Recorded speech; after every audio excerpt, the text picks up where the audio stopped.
हम अपनी जान की दुश्मन को अपनी जान समझते हैं। हम अपनी जान की दुश्मन को अपनी जान समझते हैं। मोहब्बत की इसी मिट्टी को हिंदुस्तान कहते हैं, हिंदुस्तान कहते हैं। जो दुनिया में न सुनाई दे उसे कहते हैं खामोशी। जो दुनिया में न सुनाई दे उसे कहते हैं खामोशी। जो आंखों से दिखाई दे उसे तूफान कहते हैं। जो इस दीवार का सुराग है साहब, जो इस दीवार का सुराग है, चाइना, अमेरिका, पाकिस्तान साजिशों का हिस्सा है, लेकिन हम इसे अपने घर का रोशनदान कहते हैं, अपने घर का रोशनदान कहते हैं। परम सम्माननीय प्राचार्य महोदय, उप प्राचार्य महोदया, मेरे शिक्षकगण तथा मेरे सहपाठियों, आज मैं आप सभी को आज़ादी की 75वीं सालगिरह की शुभकामनाएं देना चाहती हूँ।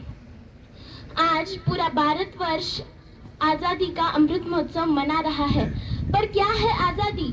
आज़ादी का असली मतलब सिर्फ वही जान सकता है जिसने कभी गुलामी की हो। हम सौभाग्यशाली हैं कि हमने स्वतंत्र भारत में जन्म लिया। हम सौभाग्यशाली हैं कि हमने स्वतंत्र भारत में जन्म लिया। यूं तो आज़ादी की लौ 1857 में ही जल चुकी थी, जो 1947 में बड़ी मशाल बनकर हमारे देश को आज़ाद करवा गई। जब हम अंग्रेजों के फेरे में फंसे थे, तो रंगते बसंती चोला की एक आवाज पर टोलों के टोले उमड़ आते थे और उनके वंदे मातरम के नारों से खून में आने वाला 5-5 डिग्री का उबाल अंग्रेजी शासन की जड़ें हिला देता था। तब लोग मर जाते थे, मिट जाते थे, फांसी पर चढ़ जाते थे, तो वो भी अपनी देशभक्ति साबित कर रहे होते थे, क्योंकि यह उस दौर की देशभक्ति की कसौटी थी। उसके बाद 62, 65 और 71 के युद्धों में अपना सुहाग गवा देने वाली औरत, जब घर के हालात यह हुआ करते थे कि प्यार भी भरपूर गया, मांग का सिंदूर गया, नन्हे ननिहालों की लंगोटियां चली गई, छोटी छोटी बेटियों की चोटियां चली गई, बाप की कमाई गई, भाई की पढ़ाई गई। ऐसा एक विस्फोट हुआ कि पता ही नहीं चला, पूरे जिस्म की कई बोटियां चली गई। और आपके लिए तो एक आदमी मरा है साहब, लेकिन मेरे घर की तो रोटियां चली गई, मेरे घर की तो रोटियां चली गई। वाले हालात पैदा हो जाने के बावजूद एक माँ अपने बेटे को सरहद पर दुश्मनों की धज्जियां उड़ाने के लिए भेज दिया करती थी और उसे खत लिखकर कहती थी कि अम्मा ने खत लिखा है बड़े ही चाव से, अम्मा ने खत लिखा है बड़े ही चाव से, पुत्र मेरे ना घबरा जाना, 1 इंच भी पीछे ना हटना, चाहे इंच इंच कट जाना, चाहे इंच इंच कट जाना। और इस प्रकार पूरा परिवार अपनी देशभक्ति साबित कर रहा होता था। तब देश बलिदान मांगता था, तब देश मर जाने को, मिट जाने को, फांसी चढ़ जाने को कहता था। लेकिन आज देश बलिदान नहीं मांगता, आज देश फांसी पर चढ़ जाने को नहीं कहता, बल्कि मेरे विचारों से यदि कोई आदमी अपना कर्तव्य पूरी ईमानदारी, लगन और मेहनत से निभा रहा हो, तो वही सबसे बड़ा देशभक्त है।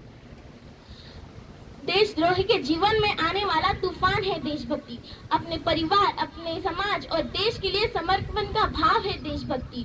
पर एक देशद्रोह से ज्यादा देशभक्ति तब करा उठती है जब मुसीबत में फंसे लोगों की जान बचाने के बजाय हम सेल्फी लेकर अपने लाइक बढ़ाने में लगे रहते हैं। करा उठती है वो देशभक्ति जब आज जिस युवा पर अपने देश को बांधे रखने की जिम्मेदारी है, वही युवा अपनी 4x4 इंच की छोटी सी स्क्रीन पर अपने कोमल अंगुलियों के घर्षण मात्र से अपनी भावनाओं की इमोजी भेज रहा है। हम ना ऐसे समाज में जीते हैं जहाँ पत्थर की मूर्त को लगते हैं 56 भोग, जहाँ पत्थर की मूर्त को लगते हैं 56 भोग। भूखे नंगे तड़पते सो जाते हैं लोग, भूखे नंगे तड़पते सो जाते हैं लोग। मजदूर को मजदूर समझो, मजबूर नहीं। गरीब को काम दो, दान नहीं। और अगर दान देने के इच्छुक हैं तो जीते जी रक्तदान दीजिए और मरने के बाद अंगदान देकर किसी मरते हुए को जीवन दान दीजिए। यही सबसे बड़ा राष्ट्र प्रेम और देशभक्ति है।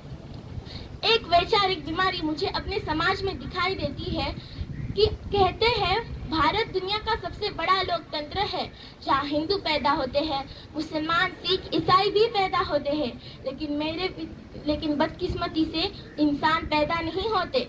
और मेरे विचारों से ना हिंदुओं की जरूरत है, ना मुसलमान की जरूरत है। राष्ट्र निर्माण के लिए सिर्फ एक अच्छे इंसान की जरूरत है, सिर्फ एक अच्छे इंसान की जरूरत है।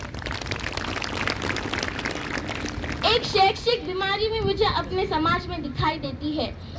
कि बड़े ही आश्चर्य की बात है, तक्षशिला और नालंदा जैसे विश्वविद्यालयों की बुनियाद जहाँ है, वहाँ का एक भी विश्वविद्यालय विश्व के सर्वोच्च 100 विश्वविद्यालयों में खड़ा नहीं हो पाता।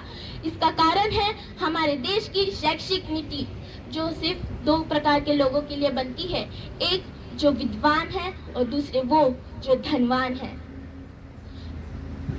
और इस प्रकार की कई खामियां मुझे अपने समाज में नजर आती है और इसका कारण है हमारा अंधविश्वास।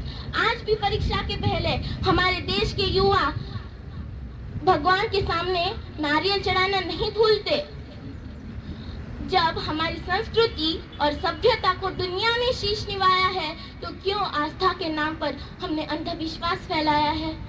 और अगर इसको जड़ से मिटाना है तो हमें छोटी छोटी बातों में बदल लाना होगा, क्योंकि ठोकर हमें पहाड़ों से नहीं पत्थरों से लगा करती है।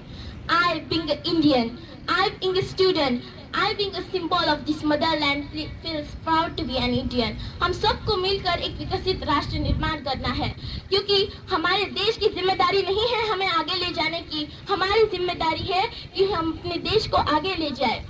तो अंत में बस इतना ही कहना चाहूंगी कि मेरा भारत महान था, महान है, महान रहेगा। मेरा भारत महान था, महान है, महान रहेगा। अगर होगा हौसला दिलों में बुलंद, तो एक दिन सारा जहां जय हिंद कहेगा, सारा जहां जय हिंद कहेगा। क्योंकि सारे जहां से अच्छा हिंदुस्तान हमारा, हम बुलबुलें हैं इसकी, ये गुलिस्तान हमारा, ये गुलिस्तान हमारा। जय हिंद, वंदे मातरम।